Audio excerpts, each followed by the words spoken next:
करके जो sexual reproduction है, सेक्सुअल रिप्रोडक्शन में क्या है, उसके लिए सूटेबल टेम्परेचर की बहुत ज़्यादा ज़रूरत होती है। सूटेबल टेम्परेचर ताकि ओवम और स्पर्म एक दूसरे से मिल सके और साथ ही साथ जिंदा भी रह सके। स्पर्म को भी सूटेबल टेम्परेचर चाहिए जो कि बॉडी टेम्परेचर से थोड़ा कम होना चाहिए, और ओवम को भी टेम्परेचर ज़्यादा मिल जाएगा या टेम्परेचर ज़्यादा कम मिलेगा तो फिर काम नहीं बन पाएगा। यानी एक सूटेबल टेम्परेचर चाहिए जो जनरली बरसात के मौसम में बहुत अच्छे से उसको मिल पाता है। इस वजह से क्या है, रिप्रोडक्शन का रेट जो है बरसात के दिनों में ज़्यादा फास्ट हो जाता है, और इस वजह से सभी जीव जंतु जो है बरसात के मौसम में तेज़ी से रिप्रोडक्शन करते हैं।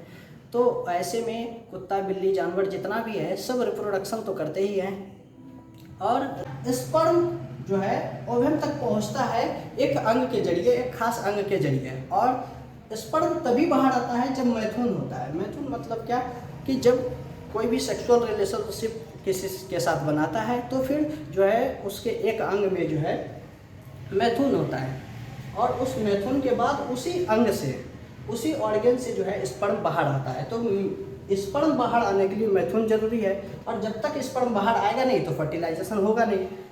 तो मैथुन होने के लिए क्या है, मेल और फीमेल का मिलना जरूरी हो जाता है, जिसको हम सेक्सुअल रिलेशनशिप कहते हैं। तो मेल और फीमेल जब मिलते हैं आपस में तो एक मैथुन क्रिया होती है, जिसके बाद स्पर्म बाहर आता है, और स्पर्म बाहर आएगा तभी फर्टिलाइजेशन हो सकता है। तो अब क्या है, मैथुन के लिए दोनों का पास आना जरूरी है। मैथुन के लिए दोनों का पास आना जरूरी है। जब तक मेल और फीमेल एक साथ आएंगे नहीं तब तक वो उनमें कुछ हो ही नहीं सकता है, यानी कि रिप्रोडक्शन संभव ही नहीं है।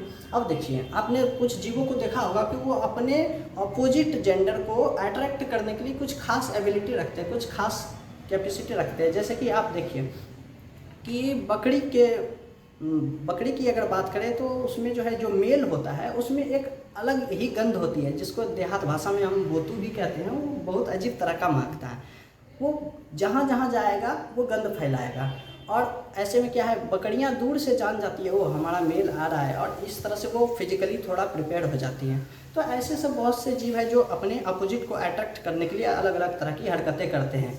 जैसे कि मोर नाचना शुरू कर देता है, और इंसान सज संवर के घूमते हैं। तो ऐसे केवल अपने साथी को बुलाने के लिए, ताकि नज़दीक बुलाए, ताकि आगे का काम हो सके। और रिप्रोडक्शन जो कि इंसानों के लिए ही नहीं बाकी सभी जीव जंतुओं के लिए बहुत जरूरी है, नहीं तो उनकी समष्टि ही समाप्त हो जाएगी। तो इतना ज़्यादा जरूरी प्रोसेस है रिप्रोडक्शन।